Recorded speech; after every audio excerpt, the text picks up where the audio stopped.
बंधन और मोक्ष क्या है? संसार के प्राणी पदार्थों का चिंतन करना ही बंधन है और भगवान का चिंतन करना मोक्ष है। तुम भजन कर रहे हो, अभी मुक्त हो, हर समय भजन करो।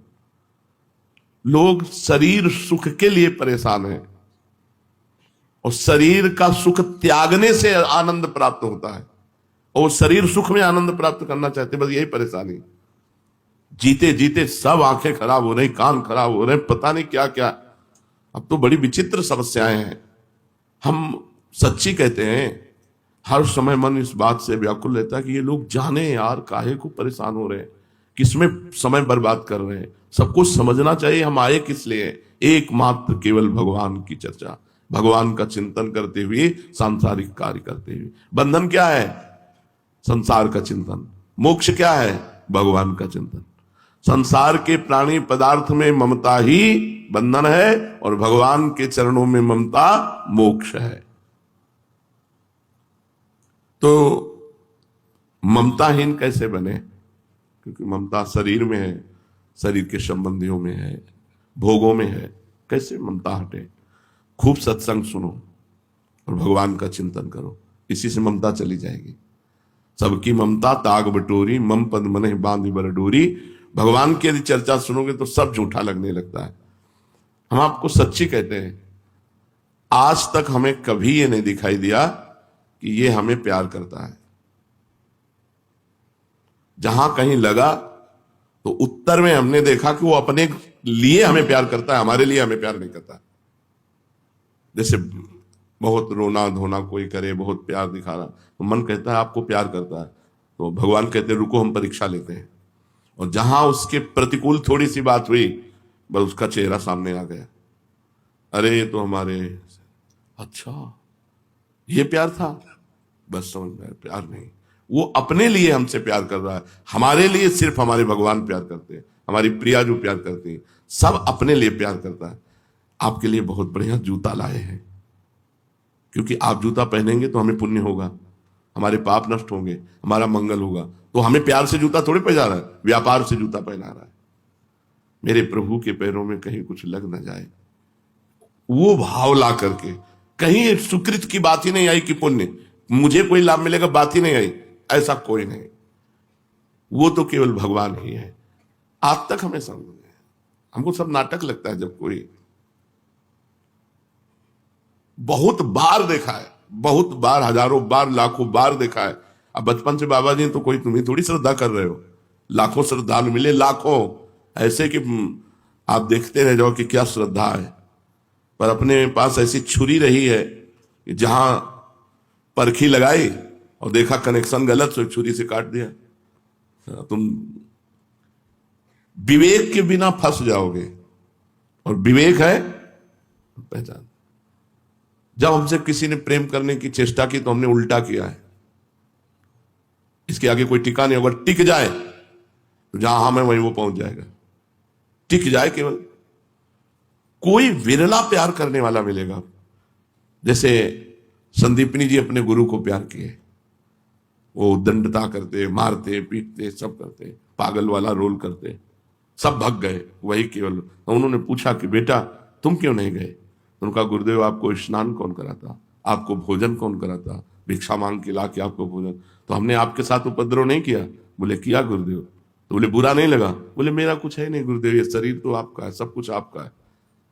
उनके आंसू भर आए और कहा बेटा मैं आशीर्वाद देता हूं, जगत गुरु तुम्हारा शिष्य बनेगा आगे। तो संदीपिनी जी ऊंचे आसन में बैठते और भगवान द्वारिकाधीश नीचे बैठते। भगवान श्री कृष्ण उनके शिष्य हुए। ममता गुरु चरणों में या इष्ट में, जब खूब सत्संग सुनोगे, खूब नाम जप करोगे और भगवान से प्रार्थना करो कि हमारी ममता को आप घसीट लीजिए, अपने चरणों में लगा लीजिए। ये ममता ही तो जहर है। इन सब संबंधों में ये आसक्ति ममता ही जहर है। ममता निकल जाए, जहर निकल जाए, फिर व्यवहार करो, कोई परेशानी नहीं। अब हमें, आपको सच्ची कहते हैं, जैसे लाखों लोग मिलते हैं सब ऐसे, हमें थोड़ी लगता है कि हमारे लिए मिलते हैं, सब अपने लिए मिलते हैं। विवेक ऐसा प्रवीण है कि वो हाँ भाई क्या है, कृपा कर दो, किस लिए? कोई कुछ बात, कोई कुछ बात, कोई तो अपनी बात के लिए तो रो रहा है, वो हमारे लिए थोड़ा। जैसे कोई रो क्या है तो क्यों रो रहे हो? भगवान आपको स्वस्थ रखे, श्री जी आपको दर्शन दे, श्री जी आपको दुलार करे, ये हम चाहते हैं। तो समझ में आया ये बात। ये तो कोई नहीं कहेगा। अगर ये कहेगा कि आप जब चले जाओगे तो हमारा क्या होगा, वो अपने लिए रो रहा है। आप हो तो भजन सत्संग सुनने को मिल रहा है साथ में, हमारा क्या होगा, ये नहीं होना चाहिए। हमारा शब्द गायब हो जाए।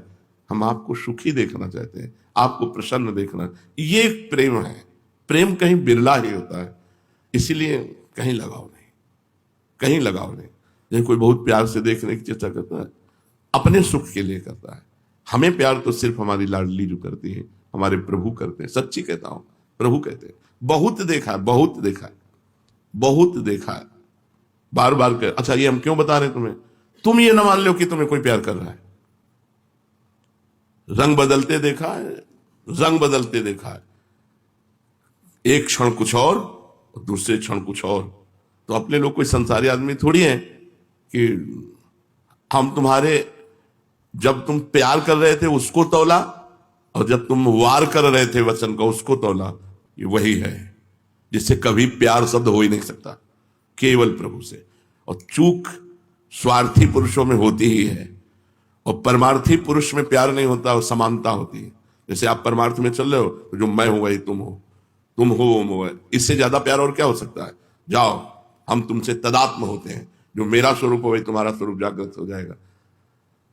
तो कहीं ममत्व न रखे, जननी जनक बंधु सुत दारा, तन धन धाम सुहृद परिवारा, सबकी ममता ताग बटोरी, मम पद मन ही बा। लाडली जिससे बढ़कर प्यार करने वाला कोई, यहां तो कोई है ही नहीं प्यार करने वाला।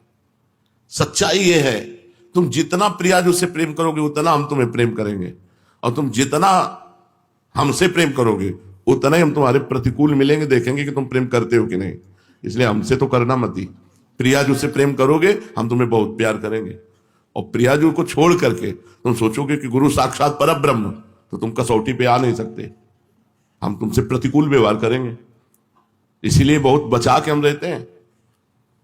कोई ऐसा नहीं है कि जिसको बहुत, और जो बहुत नजदीक है उनकी धज्जियां उड़ती रहती हैं। तुम क्या समझते हो बहुत सौभाग्यशाली तो सेवा में रहते हैं, उनसे एकांत में पूछो कि तुम सौभाग्यशाली हो क्या, ऐसे कांपते रहते हैं। ममता कहीं नहीं रखनी प्यारे। बस ये सत्संग की सार बातें इस समय हुआ करती हैं। ममता कहीं नहीं रखनी, सब में भगवान का भाव रखकर। केवल नाटक है, यहां कोई प्यार नहीं करता, कोई प्यार नहीं करता।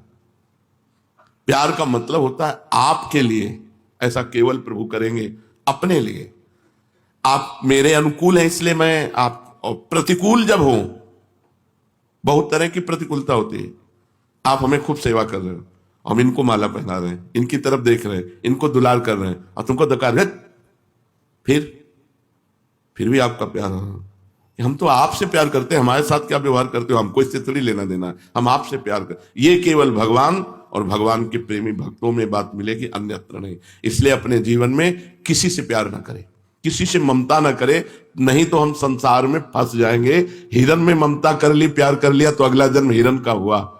निरपेक्ष रहने, और यहां कोई प्यार नहीं करता। बार बार इसलिए कह रहा हूं कि हमको लगता है हमें कोई प्यार करे, हमें लगता है कोई हमें प्यार करे। तो इस धोखे में ना रहना कि यहां कोई तुम्हें प्यार करेगा, तुम्हारा शोषण करेगा, तुम्हें भ्रष्ट करेगा, तुम्हें श्री जी से हटा देगा। श्री जी से जोड़ने वाला प्यार तो केवल इष्ट और गुरु का होता है। मोक्ष में और भगवत प्रेम में क्या अंतर है? वैसे तत्वता तो कोई खास अंतर नहीं है, पर अंतर रहता है। एक तरंग समुद्र में मिल गई, ये हुआ मोक्ष। जैसे दो चीटा चीनी के बोरे में लगे थे, चीनी कढ़ाई में पलटाई गई तो एक चीटा चीनी के साथ चीनी बन गया, यह है मोक्ष। और दूसरा चीटा बोरे के बाहर लगा हुआ उसका स्वाद ले रहा है चीनी का। तो इसे सही माने में कौन से चीटे का सौभाग्य माना जाए? जो स्वाद ले रहा है। जो चीनी बन गया वो तो चीनी बनी गया। इसीलिए यहां कहते हैं कि रसाद्वैत है। एक ज्ञानाद्वैत होकर ब्रह्ममय हो गया, और दूसरा रसाद्वैत होकर रस का स्वाद लेता रहता है। इसलिए मोक्ष को भी प्रेमी जनों ने ठुकरा दिया है। मोक्ष का मतलब है समुद्र की तरंग, तरंग नाम हट गया, वो समुद्र हो गया, अगाध समुद्र, तभी हम ब्रह्मास्मि। लेकिन भक्तजन अद्वैत रहते हैं। कैसे अद्वैत रहते हैं? अपनी ही उस सुदिना रही, एक रहे हो नंदलाल। पर वो स्वाद लेते हुए वो नंदनंदन नहीं बन जाते। उनकी दृष्टि में, उनके भाव में, उनके चिंतन में केवल प्रभु है। अपना अस्तित्व ही गायब हो गया, अपना चिंतन ही गायब हो गया, केवल प्रभु। मुक्ति किसे कहते हैं? दुख, क्लेश, बंधन, ममता, आसक्ति, अज्ञान सबका अभाव हो गया, अखंड आनंद, उसे मोक्ष कहते हैं। अज्ञान किसे कहते हैं? माया के जितने कार्य हैं सब अज्ञान में हैं। सृष्टि, पालन, संहार, इसी में सब कुछ, ये सब अज्ञान में हो रहा है। ज्ञान में न जन्म है न मरण है, ये सब स्वाप्निक है। इस सृष्टि का सृजन भी स्वाप्निक है, और सृष्टि का पालन भी स्वाप्निक है, और सृष्टि का लय भी स्वाप्निक है। अगर ज्ञान दृष्टि से देखा जाए तो ये एक सिनेमा है, जगन नाटक वैभवा। जगत रूपी नाटक पर्दे पर वो परब्रह्म परमात्मा जादूगर अनंत रूपों में प्रकाशित होकर खेल कर रहा है, अपने आप का सृजन करता है, अपने आप का पालन करता है, अपने आप का लय करता है। ये जो प्रभु के सिवा और कुछ दिखाई दे रहा है, ये सब झूठा है। इसी को जो जान गया उसे मोक्ष कहते हैं। संपूर्ण ज्ञान का नाश हो जाना ही मोक्ष पदवी है। सच्चा भक्त कौन है? जिसकी भोग वासना नष्ट हो गई है। शरीर भोग, खान पान, नाना प्रकार की भोग वासनाएं, प्रारब्ध अनुसार शास्त्र के सम्मत जो शरीर निर्वाह के लिए खान पान वस्त्र मिल गया, उसकी चाह नहीं है। भोगों की चाह का नाश हो जाना ही सच्चे भक्त का स्वरूप है। जाहि न चाही कबहु कछु, तुम सन सहज सने। जिसे कभी कुछ नहीं चाहिए वही सच्चा भक्त है। विवेक किसे कहते हैं? जो संसार का और भगवान का ज्ञान करा दे, सत असत का जो निर्णय कर दे, उसे विवेक कहते हैं। भगवान ही अपने हैं, संसार सब स्वाप्निक है, ये अंदर बात बैठ जाना विवेक है। संसार प्रपंच सब मिथ्या, भगवान, भगवान का नाम, भगवान का रूप, भगवान का धाम, भगवान की लीला, ये सत्य, ये बात हृदय में बैठ जाए तो विवेक। ये हृदय में बैठ जाए सब, जब झूठा है तो फिर क्या? तो इतना विवेक प्रवीण होता है, वो कहे ये बहुत बढ़िया बन रहा है, तो मर जाएंगे तो लाद के ले जाएंगे क्या? वैराग्य काटता रहता है, विवेक काटता रहता है। जो भगवान से जोड़े और संसार से हटाए, उसी का नाम विवेक है। और ये विवेक बड़ी कृपा से प्राप्त होता है। भगवान जब कृपा करते हैं तब ये विवेक प्राप्त होता है। क्या होगा? हम अभी से आप 5 मिनट खा लेते हैं, फिर क्या होगा? फिर वही अशांति। हम 5 मिनट भोग लेते हैं, फिर वही अशांति। होगा क्या? परिणाम क्या होगा? इसलिए भोगना ही नहीं, इसलिए खाना ही नहीं। जो प्रारब्धवशात शरीर पोषण के लिए बस वैसे निरपेक्ष होकर डाल ले, हर समय नाम जप। विवेक जब जागृत हो जाएगा तो कहीं अच्छापन नहीं रह जाएगा। ये बुद्धि को ही विवेक कहते हैं या कोई और चीज होती है? तो बोले बुद्धि जब शुद्ध हो जाती है तो उसका नाम विवेक हो जाता है। शुद्ध बुद्धि का नाम विवेक है, और अशुद्ध बुद्धि का नाम अविवेक, अज्ञान है। कब हम जाने कि विवेक जागृत हो गया हमारे? जब मनुष्य एकमात्र केवल भगवान की चाह से युक्त हो जाए, क्योंकि सत्य वस्तु भगवान है, मुझे भगवान चाहिए, और उनकी प्राप्ति के लिए दौड़ पड़े। नाम जब, वाणी पाठ, सा ठाकुर सेवा, किसी से कोई मतलब, तब जानना चाहिए विवेक जागृत हो गया। जब केवल भगवान की प्राप्ति के लिए, ये विवेक बस बहुत बड़ा धन है। एक बार जागृत हो जाए विवेक, आपका काम हो गया। वो आपको फंसने नहीं देगा। ऐसी कैंची रहती है, हर समय काटता रहता है, हर समय काटता रहता है। बहुत बहुत कृपालु भगवान कृपा करते हैं तब विवेक होता, पर ये बिना सत्संग के होता नहीं है। बिन सत्संग विवेक न होई, राम कृपा बिन सुलभ न सोई। होए विवेक मोह भ्रम भागा, तब सब विषय विलास विरागा। अपने आप संसार से छुटकारा मिल जाए यदि विवेक में। भगवान से प्रार्थना करना चाहिए कि मुझे विवेक प्रदान करो। जब मनुष्य केवल भगवान के लिए तड़पने लगता है तब सच्चा विवेक माना जाएगा। रात दिन भजन केवल भगवान के लिए। विवेक का संरक्षण कैसे करें? अगर जागृत हो गया है तो हम अपने विवेक को बढ़ाएं और बचाएं कैसे? तो बोले दिए हुए विवेक से बुरे आचरण ना होने पावे। यदि विवेक जागृत हो गया कि सब झूठा है तो होश में, ये भी बलवान है, काम क्रोध लोभ मोह मद मत्सर, झूठा कहते रहोगे वही पहुंच जाओगे।